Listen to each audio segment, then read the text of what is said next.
할렐루야. 아멘. 오늘도 우리 히즐라이프 처치는 하나님께 최고의 예배를 드리길 소망합니다. 아멘. 네. 제가요 참 고민이 많았습니다. 어떻게 우리 히즐라이프 처치 2023년에는 어떤 말씀으로 은혜를 나눌까? 어떤 말씀으로 은혜를 나누야 우리가 조금 더 그리스도인으로서 또 예수님의 제자로서 성장할 수 있을까? 참 고민이 많았습니다. 그렇게 고민하며 기도하다가 제가 2020년부터 2023년 지난주까지 제가 하나님을 통해서 여러분들과 은혜를 나눴었던 말씀들을 쭉 한번 돌아봤어요. 돌아보는 도중에 제가 한 가지 재미있는 사실을 깨달은 것이 있습니다. 제가 거의 대부분 신약 성경의 말씀 그 본문으로 여러분들과 은혜를 나눴었는데요. 그 은혜를 나눴었던 그 말씀 중에서 또 그 안에서 이제 사복음서 중에서 제가 말씀 본문으로 가장 적게 사용하고 은혜를 나눴던 말씀이 어디냐? 요한복음이라는 것을 제가 깨달았습니다. 그렇구나. 요한복음의 말씀을 실제적으로 많이 나누지 못했구나. 물론 지난주의 말씀은 요한복음이었습니다. 그런데 요한복음의 말씀을 설교 중에도 인용을 그렇게 많이 하진 않았더라고요. 그래서 왜 그랬을까 한번 돌아보면서 요한복음은 어떤 말씀이 있지 하면서 돌아보기 시작했고요. 그리고 결정했습니다. 2023년은 요한복음의 말씀을 깊고 깊게 서로 은혜를 나누면서 요한에게 주셨던 하나님의 그 귀한 감동을 같이 은혜로서 나눠보았으면 참 좋겠다라는 생각을 가지게 되었습니다. 그래서요, 저는 오늘 요한복음 1장 1절부터 5절 그리고 6절까지의 말씀인데 원래는 쭉 더 길어요. 이 준비를 한참 말씀을 준비하다가 제가 6절까지 또 읽었는데요. 여기서 나온 요한은 사도 요한을 얘기하는 것은 아닙니다. 6절까지 읽었었던 건 뭐냐면 5절까지의 말씀이 아니라라는 것이고요. 오늘은 요한복음의 말씀, 전체적인 사복음서와 그 안에서의 요한복음은 어떤 뜻과 어떤 하나님의 감동으로서 이것이 기록되었는지를 오늘 그 사실들을, 그 내용들을 한번 은혜로 나누고자 합니다. 여러분, 각 복음서는요 쓰여진 다 목적이 있습니다. 물론 하나님의 말씀이고 예수님의 또 귀한 말씀이지만 그러나 마태, 마가, 누가, 요한복음은 다 각자의 목적에 있게 기록된 것들이에요. 복음서 중에 가장 먼저 기록되었다고 보는 마가복음은요, 마가가 기록한 것으로 알려져 있습니다. 여러분, 제가 이렇게 방금 말씀을 전했는데요, 이상함을 느끼지 않았습니까? 자, 마가복음을 기록한 사람이 마가다. 좀 뭔가 이상하지 않으세요? 기록한 사람. 이것을 책으로 본다면 책을 쓴 사람을 뭐라고 합니까? 저자라고 얘기하죠. 그런데 제가 저자라고 얘기하지 않고 기록자라고 얘기했습니다. 기록한 사람이 누구라고요? 마가라고요. 이 성경은요, 하나님의 감동으로 쓰여진 것이기 때문에 마가란 사람이 쓰긴 썼지만 저자는 누굽니까? 하나님이신 거예요. 그리고 그 하나님의 말씀을 기록한 자가 누굽니까? 마가라는 것이죠. 그래서 하나님의 이 말씀인 이 성경은 저자가 사람이 아닙니다. 하나님이시라는 것이죠. 그래서 그것을 기록한 사람이 마가라는 것입니다. 마태복음의 기록자는 마태고요. 누가복음의 기록자는 누가입니다. 그리고 요한복음의 기록자는 요한이겠죠. 제가 기록자라고 언급을 했었던 이유 첫 번째가 바로 하나님의 감동으로 이 성경에 쓰여졌으므로 이 성경의 저자는 하나님이십니다. 그래서 첫 번째 이유로는 제가 저자가 아니라 기록자라고 제가 여러분들에게 말씀을 드렸던 것이고요. 여기에 또 기록자라고 말씀을 드렸었던 이유가 두 번째 이유가 있습니다. 마가복음은요, 마가 혼자 기록한 것이 아니라 베드로와 함께 기록했다고 전해지고 있습니다. 일단 먼저는요, 베드로의 제자예요. 베드로는 물론 예수님의 제자죠. 베드로에게 가장 큰 영향을 받았고, 또한 베드로가 이 마가에게 예수님께서 말씀해 주신 그 말씀을 전하고 전승했다는 겁니다. 그래서 베드로는요, 마가와 함께 정말 많은 지역을, 그리고 정말 오랜 기간 동안 선교 여행을 같이 떠났었습니다. 그렇기 때문에 마가는요, 예수님과 공생의 기간에 함께한 시간이 적었음에도 불구하고 그렇게 자세히 예수님의 말씀과 사건, 그리고 그 상황들을 자세히 알 수 있었고 그것을 기록할 수 있었기 때문입니다. 누가 옆에 있었기 때문에요? 베드로가 있었기 때문에. 그래서 더더군다나 이 마가복음의 저자를 마가라고 할 수가 없는 것입니다. 그래서요, 흔히 사람들이 이렇게 얘기를 합니다. 성경에서, 특히 신약 성경에서 바울이 가장 많은 서신서와 많은 분량을 기록했기 때문에 초기 기독교에 가장 큰 영향력을 미친 사람은 다름 아닌 바울이다 라고 보는 사람들이 많아요. 그러나 그렇지 않다는 것이죠. 이 복음서는요, 바울이 쓰지 않았습니다. 왜요? 바울은 예수님과 공생의 기간을 함께 하지 않았기 때문이죠. 물론 이 신약 성경에서 가장 먼저 기록됐다고 보는 것은 바울 서신서인 데살로니가 전서입니다. 그렇다고 해서 이 성경 말씀이 바울이 가장 먼저 썼기 때문에 성경이 바울이 먼저 써서 가장 권위 있는 것이 아니냐? 그렇지 않아요. 그 이전에는 기록만 되지 않았을 뿐이지 예수님의 말씀은 제자를 통해서 정말 수많은 곳에 그 말씀이 전해지고 있었다는 것입니다. 그런데 선교적인 전략이 필요했는데 이 복음서가 너무나 필요하다는 것을 느끼게 되고 이방인과 유대인들과 그리고 정말 수많은 지역에 가서 말씀을 쉽게 빠르고 정확하고 신속하게 전할 수 있는 그 놀라운 방법이 바로 이 복음서를 글로써 기록하는 것이었어요. 그래서 그때 정말 어마어마하게 많은 필사본들이 생겨나기 시작합니다.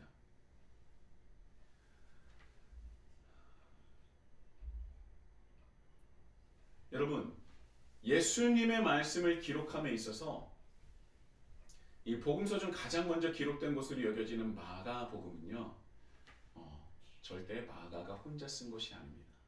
다시 한번 제가 말씀드리지만 마가는 기록자일 뿐이에요. 먼저는 하나님의 감동으로 성령께서 그 마가의 손을 통하여서 하나님의 말씀을 직접 기록하게 하신 것이고요.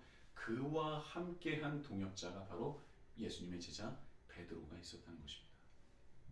자, 그렇다면 가장 먼저 기록된 복음서가 마가복음이라면 가장 늦게 기록된 복음서는 무엇일까요?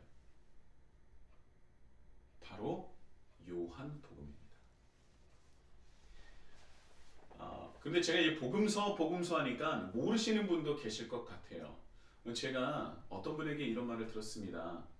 제가 하나님 나라, 복음서 이런 기독교적인 용어를 계속 얘기하다 보니까 실제로 처음 접하신 그 설교를 전달하고자 하는 그 초신자들에게는요, 내용이 좀 어렵다라는 말씀이 들었어요. 그래서 제가 이 주일날 예배는 조금 더 풀어서 쉽게 여러분들에게 다가가고자 합니다. 여러분, 복음서가 무엇입니까?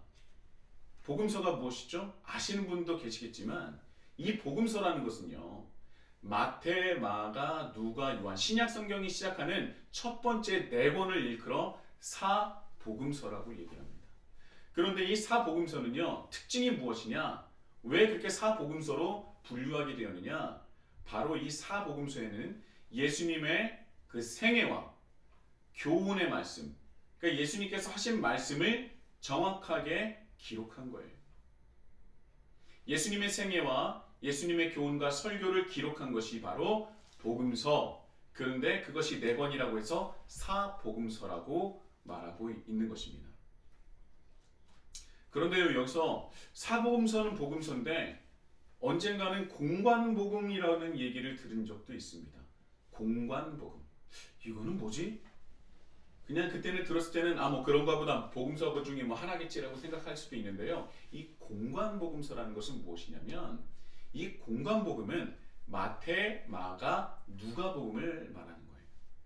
왜 이렇게 나누느냐? 왜 공관복음에는 요한복음이 들어가지 않느냐? 이 사복음서 중에 이 공관복음서라고 말하는 마태, 마가, 누가복음은요. 서로 공유하는 것들이 많습니다.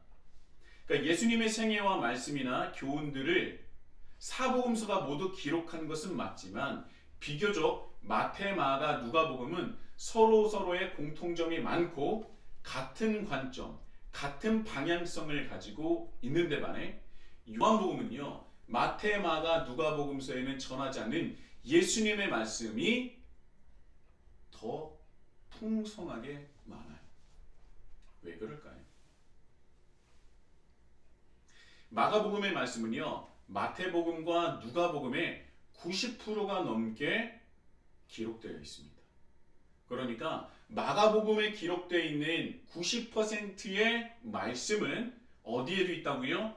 마태복음과 누가복음 안에 다 기록되어 있다는 거예요. 그런데 이 마가복음의 내용에 10%만이 기록된 복음서가 있으니 그것이 바로 요한복음이에요.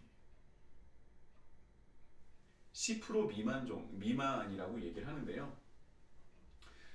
오늘 이렇게 이 사복음서와 요한복음, 공관복음과 요한복음의 어떤 이 개론적인 말씀을 통해서 은혜를 나누고자 합니다. 여기서 그렇다면 요한복음은 왜 다른 복음서와 다른 것인가? 그럼 틀린 것인가? 그렇지 않다는 것이죠. 들어보시면 복음서에 대해서 조금은 알게 될 것이고요. 오늘 설교를 들으시면 그리고 그래서 복음서가 그렇구나. 공관복음이 그렇구나. 요한복음이 그렇구나 라는 것을 알게 되는데 알고 읽는 것과 모르고 읽는 것은 정말 큰 차이가 나요. 오늘 이 말씀을 좀 집중해서 들어보셨으면 좋겠습니다. 자, 공관복음을 보면 마태, 마가, 누가복음이죠. 이 공관복음에서는요. 예수님께서 하신 사역 중에 갈릴리에서 하셨던 사역을 집중하고 있습니다.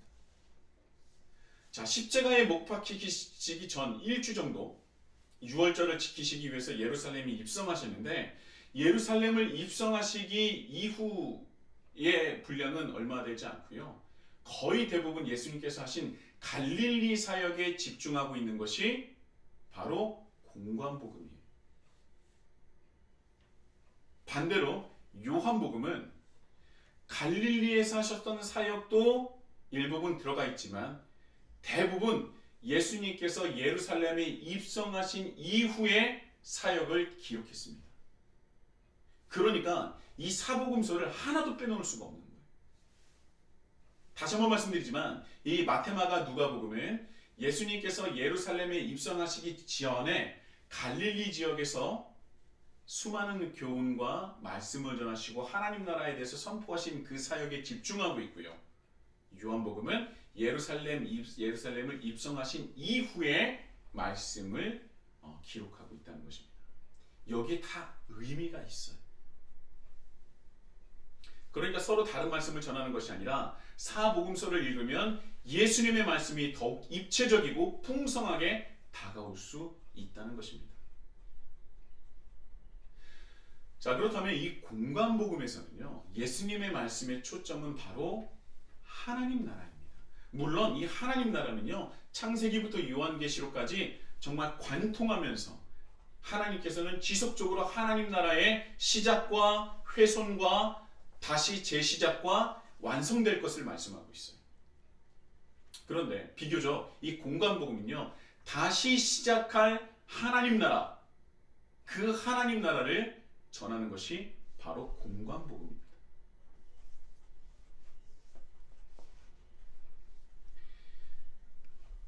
그러니까 이 땅에 오신 이유, 예수님께서 이 땅에 오신 이유, 목적, 앞으로 이루실 것들, 예수님께서 이루실 것들에 초점을 맞추고 있다는 것이죠. 그리고 한 번 더 나아간다면 예수님과 함께한 이들이 예수님께서 이루실 것들에 대해 함께 참여하고 동참하는 그 성장기가 담겨져 있습니다. 어디예요? 공관복음이에요. 구약 성경에 메시아, 즉 구원자에 대한 예언의 말씀이 가득 담겨 있습니다. 구약 말씀이 말이죠. 창세기부터 말라기까지의 말씀을 보면 메시아, 앞으로 하나님께서 이 땅에 보내주실 그 메시아에 관련한 예언들이 너무나 가득히 담겨 있습니다. 그래서 쉽게 말하면은 구약은 이제 오실 예수님의 말씀이라면 신약 성경은 이미 오신 예수님의 말씀이라고 우리는 간단하게 말씀을 드릴 수가 있습니다. 그 구약에 담긴 메시아에 대한 예언의 말씀이 바로 예수님을 통하여 완성이 되고 하나님을 이루겠다라는 그 예언이 담겨져 있다는 거예요. 자, 그렇다면요, 이 하나님 나라는 2000년 전에 하나님 나라는 유대인들에게 어떤 의미였을까요? 자, 아직도 하나님 나라라고 하면은 죽으면 가는 그런 천국으로 알고 계시는 분들이 많을 텐데요. 예수님께서 이 땅에 오셔서 말씀하시고 선포하시고 시작하신 하나님 나라는 죽어서 가는 곳만을 말하는 것이 아니라 오히려 바로 이 땅에 회복되고 완성된 하나님 나라, 그 에덴으로부터 시작했었던, 에덴 동산으로 시작했었던 그 훼손되고 다시 시작할 그 하나님 나라를 말씀하고 있다는 것입니다. 그러니까 죽어서 가는 천국과는 그렇게 큰 의미가 없어요. 오히려 죽어서 가는 천국으로만 생각을 한다면 예수님께서 하신 사역을 축소시키는 겁니다. 왜 그러면 이런 오해가 비롯되느냐? 마태복음에 천국이 가까이 왔다는 마태복음 3장 2절의 말씀과 4장 17절의 말씀 때문인데요. 제가 전에 마태복음은 마가복음의 말씀 90%를 담고 있다고 제가 말씀드리지 않았습니까? 서로 공유하고 있는 말씀들을 평행 본문이라고 얘기해요. 그러니까 마태복음과 누가복음과 또 마가복음 안에 같이, 그리고 또 요한복음까지 같이 그 말씀을 동일하게 전하고 있는 그 말씀을 평행 본문이라고 합니다. 그러니까 이 말씀이 마태복음도 있고 마가복음도 있고 누가복음도 있고 요한복음에도 있다는 말이죠. 평행 본문인데요. 우리가 한 말씀을 볼 때는 이 평행 본문이 있다면 그 평행 본문을 전체를 다 봐야 그 안에 들어있는 하나님의 말씀을 온전히 깨달을 수 있다는 것입니다. 자, 그래서요, 이 평행 본문을 봐야 됩니다. 그래야 그 의미를 정확하게 우리는 알 수 있는데요. 여러분, 근데요, 이 문제가 심각합니다. 말씀은요, 절대 한 부분이나 한 구절만 보면요, 그 안에 담긴 하나님의 뜻을 정말 잘 이해할 수도 있겠지만 곡해하거나 왜곡할 수가 있어요. 그래서 이단이 나오는 것도 뭐 신천지나 뭐 구원파나 뭐 수많은 그런 뭐 하나님의 교회나 뭐 이런 이단들이 나오는 그런 성경 해석법은요, 이렇게 그냥 몇 구절만 보고 그것을 가지고 이것이 맞네 하면서 서로 연결지어서 얘기를 하는 것이죠. 그런데 전체적으로 하나님의 말씀을 전체적으로 보게 된다면 그것이 얼마나 얄팍한 해석인지를 우리는 쉽게 알 수 있습니다. 그런데 우리는 하나님의 말씀을 잘 모르니 그것을 쉽게 알 수가 없는 것이죠. 자, 제가 이 한 가지만 말씀을 드린다면 마태복음 4장 17절에 보면요, 이런 말씀이 있습니다. 이때부터 예수께서 비로소 전파하여 이르시되 회개하라 천국이 가까이 왔느니라 하시더라. 천국이 가까이 왔느니라. 자, 이 말씀을 영어로 번역을 어떻게 했냐면 heaven으로 번역한 거예요. heaven. 그래서 천국이 된 것입니다. 그런데요, 마태복음 4장 17절의 평행 본문인 마가복음 1장 14절에서 15절, 누가복음 4장 14절에서 15절에 보면 천국이 아니라 하나님 나라라고 번역되어 있습니다. 영어 성경으로도요, heaven이 아니라 the kingdom of God입니다. heaven이 아니라 kingdom이라는 것이죠. 바로 하나님 나라입니다.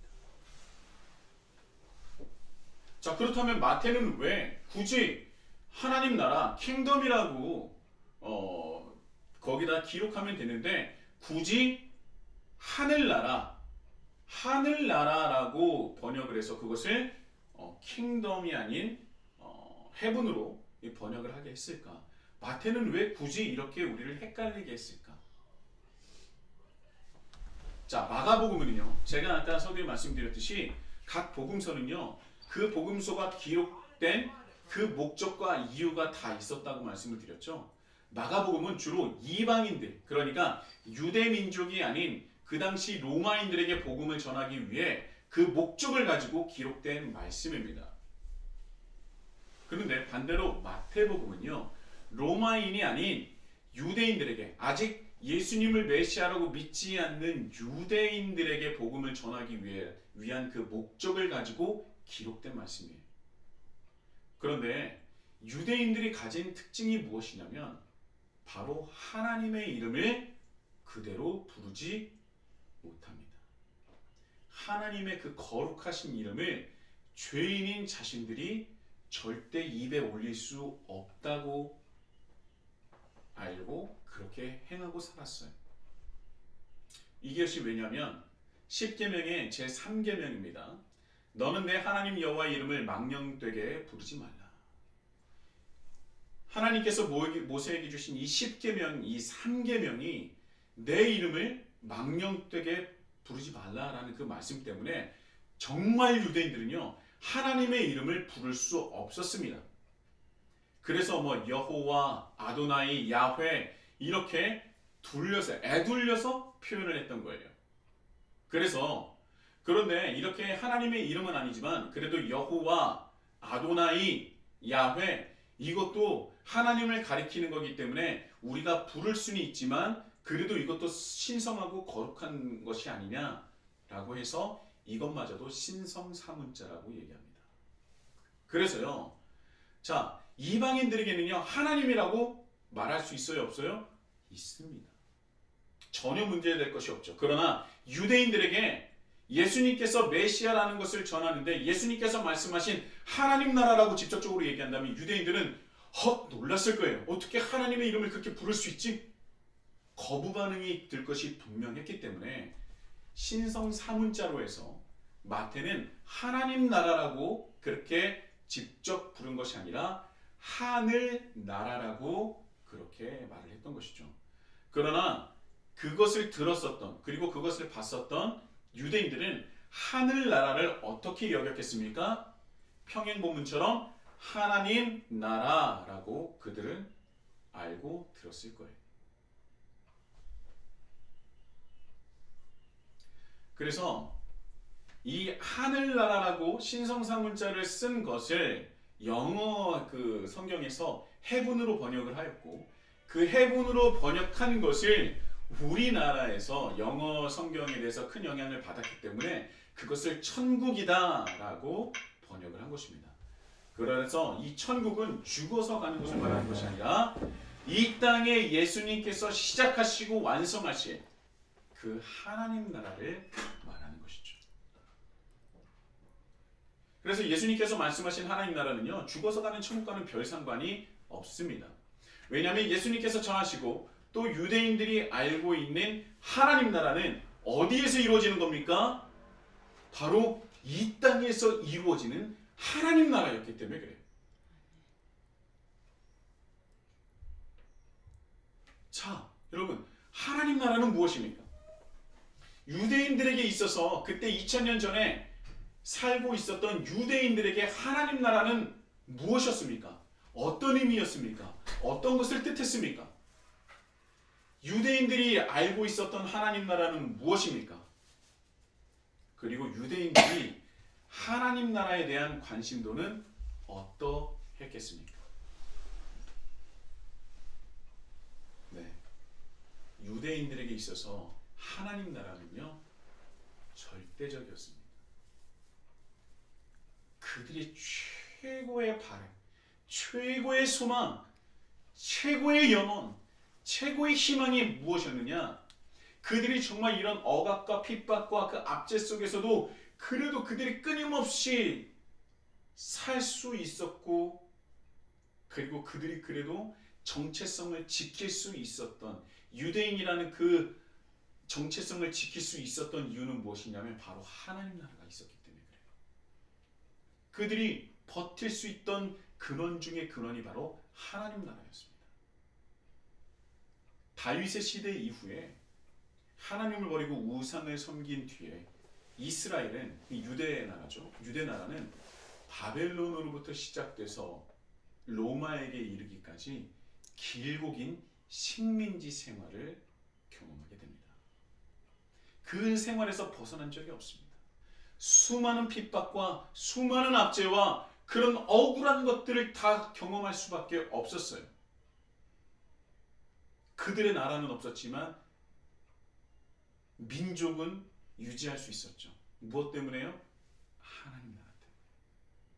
이 바벨론으로부터 시작된 식민지 생활은요, 로마에 이르기까지 끝난 적이 없습니다. 그런데 그들이 길고 긴 식민지 생활을, 그런 수많은 어려움과 수많은 너무나 그런 압제와 핍박 속에서도 버틸 수 있었던 이유는 구약 성경에 기록된 메시아, 즉 자신들을 구원해 줄 메시아가 이 땅에 내려오면 다시 다윗의 시대 때에 일었었던 하나님 나라가 회복될 것이다. 그 말씀이 구약 성경에 예언이 되어 있었던 거예요. 그러니까 이 유대 민족이 자신들이 나라가 없지만 그럼에도 불구하고 그들이 끝까지 포기하지 않고 견딜 수 있었던 이유는 무엇이냐면 하나님은 우리를 버리시지 않았다. 왜냐? 하나님의 말씀에 다시 우리를 통하여 이 땅 가운데 메시아를 보내실 것인데 그 메시아를 통해서 하나님 나라는 다시 시작될 것이다. 그들이 그래서 그 희망을 놓지 않고 그 길고 긴 시간을 견디고 또 견딜 수 있었던 거예요. 메시아만 나타난다. 메시아가 나타난다.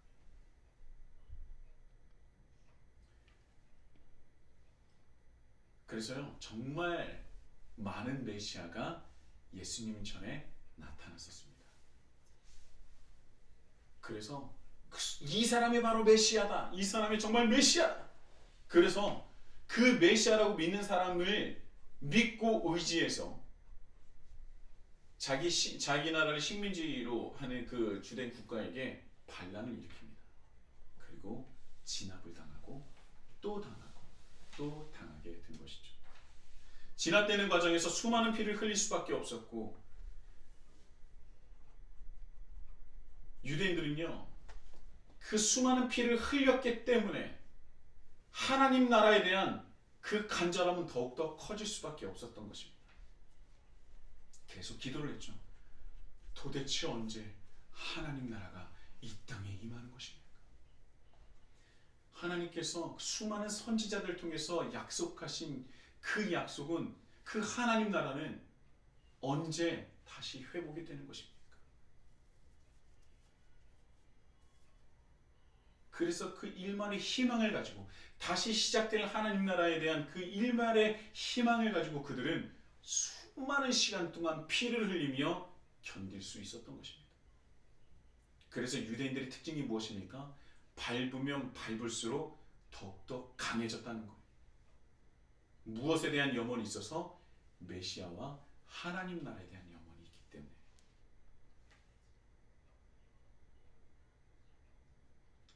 예수님 당시 로마의 지배가 정말 하늘을 찔렀기 때문에, 그 핍박과 압제가 하늘을 찔렀기 때문에 예수님의 그 당시에 2000년 전에는요 하나님 나라에 대한 열망이 더욱더 활활 불타오르고 있었던 시기예요.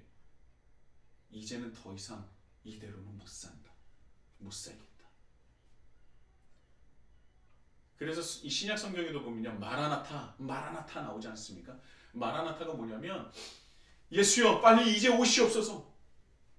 이제 예수님을 믿었던 사람들은 예수님께서 재림하셔야 이제 완전한 하나님 나라가 이루어지고 완성되는 것이기 때문에 예수님이 속히 오시기를 기다리고 기도했던 거예요.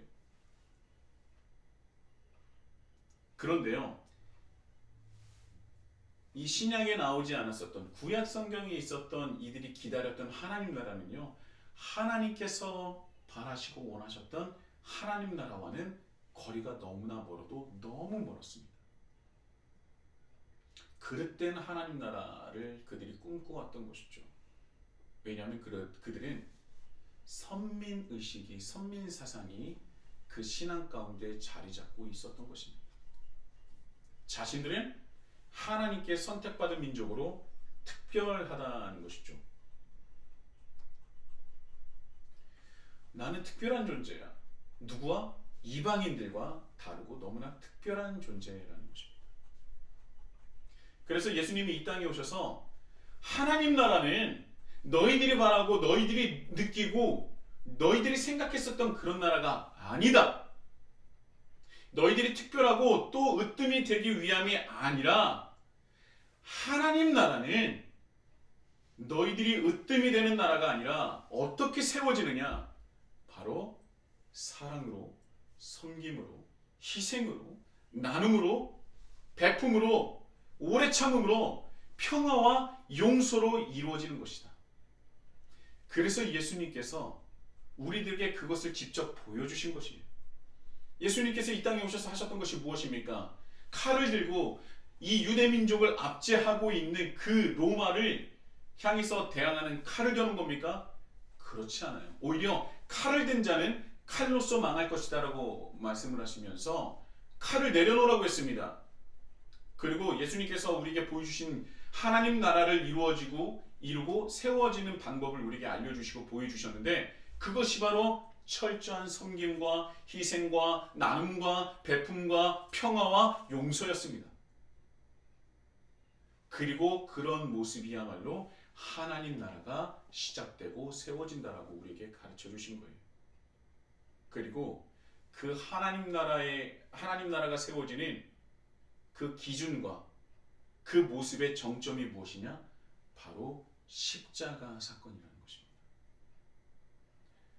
하나님 나라는 절대 칼이나 힘이나 권력이나 돈으로서 세워지는 것이 아니라 예수님께서 우리에게 보여주신 그 공생의 그 모습으로 그 안에 담겨있는 하나님의 뜻으로 세워진다는 것입니다. 그의 정점이 바로 십자가라는 것이죠. 그래서 예수님께서 자기를 부인하고 자기 십자가를 지고 나를 따르라 라고 말씀하신 것입니다. 그래서 예수님을 믿는 이들은요, 그 자기를 부인하며 자기 십자가를 지고 가는 존재예요. 그것이 바로 하나님 나라를 세워가고 이루어가는 것입니다. 예수님을 따르는 이들에게 십자가에서 돌아가시고 또 사흘 만에 부활하시며 이제 다시 시작된 하나님 나라를 너희들이 내가 보여준 대로 가르쳐준 대로 내 제자로 살아간다면, 그리고 메시아이신 예수님을 전한다면 너희를 통하여 이미 시작된 하나님 나라가 확장되며 아직 완성되지 않은 하나님 나라를 완성될 그 준비를 하게 될 것이다 라는 것이 예수님께서 승천하시기 직전에 우리에게 말씀하신 것이죠. 자, 여기까지의 말씀을 기록한 것이 뭐라고요? 공관복음이라는 거예요. 하나님 나라, 예수님께서 전하신 하나님 나라, 그 하나님 나라는 어떻게 세워가며 어떻게 이루어갈 수 있는지, 그리고 너희들이 무엇을 해야 하는지를 집중하며 전하고 기록한 것이 바로 공관복음이라는 것입니다.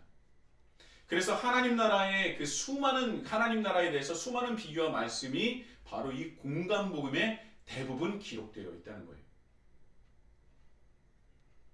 그리고 이 공관복음에 보면요, 수많은 이적들이 있습니다. 그 요한복음에도 있지만 이적들을 보여주셨는데요. 이 이적들을 막 기적과 같은 그 놀라운 그 이적들이 여기서도 미신적인 요소가 있네 라고 볼 필요가 없어요. 왜냐하면 이 미신적인 요소를 강조하기 위한 것이 아니라 이 이적, 성경에 나와 있는 이적은요, 예수님께서 이 땅에 메시아로 오신 것을 어디가 기록되고 예언했다고 했어요? 구약 성경에서 다 예언이 되어 있었다고 했죠. 그 예언서에서 메시아에 대한 예언이 여러 가지로 되어 있는데 그 중에서 그가 메시아다라는 것을 알 수 있는 방법이 무엇이냐? 이러한 일들이 일어날 것이고 이러한 이적들이 일어날 것이다 라는 그 예언이 있었기 때문에 그 예언을 성취하시기 위해서 예수님은 그 놀라운 이적을 보여주신 것입니다. 그 예언의 성취, 하나님의 말씀의 성취, 그리고 스스로가 메시아임을 증거하신 거예요. 다른 의미가 아닙니다. 예언된 바로 내가 메시아다라는 것을 알려주시기 위해서, 그것을 예언된 것을 성취하기 위해서 이적들을 보여주셨다는 겁니다. 괜히 그런 이적들을 보여주신 것이 아니라는 거예요. 이 이적들을 보여주신 이유가 있다는 겁니다. 아무튼 예수님께서 전하시고 이루시는 하나님 나라에 대한 그것을 중심으로 기록한 것이 공관복음, 마태, 마가, 누가 복음이라면 요한복음은요 10% 남짓 그 하나님의 말씀, 하나님 나라에 대해서 전하기도 하지만 요한복음이 집중하고 있는 것은 하나님 나라를, 그렇다면 그 하나님 나라를 전하신 예수님이 어떤 분이신가를 집중하여 기록한 말씀이 바로 요한복음이라는 거예요. 그래서요, 그 하나님 나라를 전하신 예수님이 바로 메시아다라는 것을 집중적으로 증거하는 말씀이 요한복음입니다. 요한복음에는요, 그래서 에고 에이미라는 7가지의 말씀이 정말 대표적인 예수님을 상징하는 7가지의 말씀이 기록되어 있습니다. 에고 에이미는 헬라어로 나는 이다예요. 나는 뭐뭐다. 요한복음 6장 35절에 이런 말씀이 있습니다. 나는 생명의 떡이니 내게 오는 자는 결코 줄이지 아니할 터이요 나를 믿는 자는 영원히 목마르지 아니하리라. 내가 누구라고요? 에고 에이미. 나는 생명의 떡이니. 여기서부터 시작되는 거예요. 이 생명의 떡도 우리나라는 빵, 그때 당시에 성경을 번역할 때 빵이라는 것이 없었기 때문에 떡이라고 번역한 거고요. 다른 곳은 다 빵입니다, 여러분. 자, 요한복음 8장 12절. 나는 세상의 빛이니 나를 따르는 자는 어둠에 다니지 아니하고 생명의 빛을 얻으리라. 에고 에이미. 요한복음 10장 7절. 나는 양의 문이라. 요한복음 10장 11절. 나는 선한 목자라. 선한 목자는 양들을 위하여 목숨을 버리거니와. 요한복음 11장 25절. 나는 부활이요 생명이니 나를 믿는 자는 죽어도 살겠고. 이 말씀이 바로 에고 에이미, 그 말씀이에요. 요한복음 14장 6절. 나는 곧 길이요 진리요 생명이니 나로 말미암지 않고는 아버지께로 올 자가 없느니라. 에고 에이미. 요한복음 15장 5절. 나는 포도나무요 너희는 가지라. 그래서 내가 어떤 존재인지, 예수님이 어떤 분인지, 그 하나님 나라를 선포하시고 메시아로 오신 예수님이 왜 메시아인지를 증거하고 기록한 말씀이 요한복음이라는 겁니다. 이렇던 예수님이 어떤 분이신지를 말씀하고 있는데요. 또 대표적인 말씀이 요한복음이 있지 않습니까? 우리가 세례를 받기 위해서는 몇 가지 외워야 하는, 암송해야 되는 구절들이 있고요. 사도신경도 있고 주기도문도 있는데 우리가 빼먹지 않고 꼭 암송해야 되는 구절이 바로 요한복음 3장 16절입니다. 하나님이 세상을 이처럼 사랑하사 독생자를 주셨으니 이는 그를 믿는 자마다 멸망하지 않고 영생을 얻게 하려 하심이라. 요한복음이 왜 기록됐다고요? 예수님이 누구신가? 놀랍지 않습니까, 여러분? 요한복음이 바로 그런 말씀이에요. 예수님이 누구신가? 왜 메시아신가? 저만 재밌습니까? 전 막 이 준비하면서 얼마나 재밌고 얼마나 막 가슴이 뛰는지 몰라요. 너무나 재밌고 너무나 좋습니다. 요한복음 3장 17절에 이런 말씀이 있어요. 하나님이 그 아들을 세상에 보내신 것은 세상을 심판하려 하심이 아니요 그로 말미암아 세상을 구원을 받게 하려 하십니다. 예수님이 왜 오셨는지, 그 하나님 나라를 왜 선포하셨는지.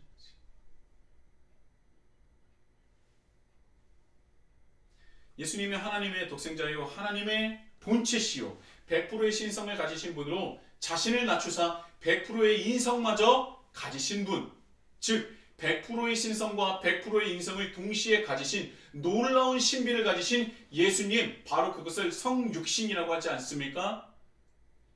그래서 성육신 하신 예수님이 이 땅에 하나님 나라를 다시 시작하기 위하여 오신 분으로 우리를 구원하여 하나님의 계획에 동참케 하신 그 놀라운 사역을 감당하신